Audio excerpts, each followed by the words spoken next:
అడగకుండానే వరం ఇచ్చారు. నారా లోకేష్పై ప్రకాశం జిల్లా ప్రజాప్రతినిధుల ప్రశంసలు. ప్రకాశం జిల్లా చరిత్రలో సువర్ణాక్షరాలతో లిఖించదగ్గ రోజు.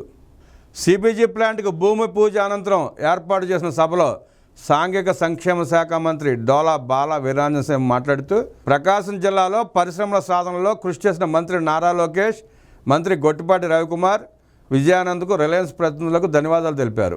రిలయన్స్ తన మొదటి సిబిజీ ప్లాంట్ను ప్రకాశం జిల్లాలో స్థాపించడం పట్ల సంతోషం వ్యక్తం చేశారు. ఇందుకు మన ముఖ్యమంత్రి చంద్రబాబు నాయుడు చొరవ మరువలేనిదన్నారు. స్పీడ్ ఆఫ్ డూయింగ్ బిజినెస్ వల్లే ఇది సాధ్యమైంది. 20 లక్షల ఉద్యోగాల కల్పనకు కూటమి ప్రభుత్వం లక్ష్యంగా పెట్టుకుంది. గత వైసీపీ ప్రభుత్వం ఉన్న పరిశ్రమలను పొరుగు రాష్ట్రాలకు తరిమివేసింది. నేడు అనేక మంది పారిశ్రామికవేత్తలు ఏపీ వైపు చూస్తున్నారంటే అందుకు ముఖ్యమంత్రి చంద్రబాబు నాయుడు కృషే కారణం. ఇప్పటికే 5 లక్షలకు పైగా ఉద్యోగ అవకాశాలు కల్పించేలా కూటమి ప్రభుత్వం ముందడుగు వేసింది. సూపర్ 6 హామీలు నెరవేరుస్తున్నాం. 200 పెన్షన్ను 2000కు చేశాం. జగన్ రెడ్డి 1000 రూపాయలు పెంచడానికి 5 ఏళ్లు పట్టింది. నేడు పెన్షన్ 4000 చేయడం జరిగింది. త్వరలోనే డిఎస్సి నోటిఫికేషన్ రానుంది. ఎస్సీ వర్గీకరణ పూర్తి చేసి ఈ నెలలోనే నోటిఫికేషన్ ఇవ్వనున్నాం. దీపంటూ పథకం ద్వారా మహిళలకు అండగా నిలుస్తున్నాం.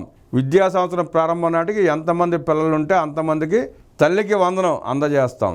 ప్రకాశం జిల్లా సర్వతోముఖాభివృద్ధికి కూటమి ప్రభుత్వం విశేషంగా కృషి చేస్తోంది. పేదల సేవలో ముఖ్యమంత్రి ఉన్నారు. ఇంటి నిర్మాణానికి నిధులు ఇస్తున్నాం. గత ప్రభుత్వంలో మంజూరైన ఇళ్లకు కూడా సాయం పెంచడం జరిగిందని అన్నారు. విద్యుత్ మంత్రి గొట్టిపాటి రవికుమార్ మాట్లాడుతూ కూటమి ప్రభుత్వం వచ్చిన 9 నెలల్లోనే దేశంలో ఏ రాష్ట్రంలో ఇవ్వని పెన్షన్లు ఇస్తున్నాం. ఒక్క పెన్షన్లకే ఏడాదికి 30,000 కోట్లు ఖర్చు పెడుతున్న రాష్ట్రం ఆంధ్రప్రదేశ్. ఇచ్చిన హామీల ప్రకారం ప్రతి ఇంటికి 3 గ్యాస్ సిలిండర్లు ఇస్తున్నాం. అన్నా క్యాంటీన్లను తిరిగి ప్రారంభించాం. ఉచిత ఇసుకను అందిస్తున్నాం. తల్లికి వందనం, అన్నదాత సుఖీభావ మే నెలలో అందిస్తాం. యువతకు ఉద్యోగాలు కల్పించేందుకు మంత్రి నారా లోకేష్ కృషి చేస్తున్నారు. మారుమూల ప్రాంతమైన కనిగిరికి రిలయన్స్ సిబిజీ ప్లాంట్ తీసుకువచ్చారు. డిఎస్సి ద్వారా 16,000 ఉద్యోగాలు కల్పించడం జరుగుతోంది. గుజరాత్ తర్వాత ఏపీలోనే రిలయన్స్ అత్యధికంగా 1,00,000 కోట్ల పెట్టుబడి పెడుతోంది. తద్వారా గ్రామీణ ప్రాంతాల్లో యువతకు ఉపాధి లభిస్తుంది. నిరుపయోగ భూమిని ఉపయోగంలోకి తీసుకురావడం జరుగుతుంది. కనిగిరి ఎమ్మెల్యే ముక్కు ఉగ్ర నరసింహారెడ్డి మాట్లాడుతూ కనిగిరి ప్రాంతంలో సిబిజీ ప్లాంట్ను పెట్టాలని రిలయన్స్ సంస్థను మంత్రి లోకేష్ కోరారు.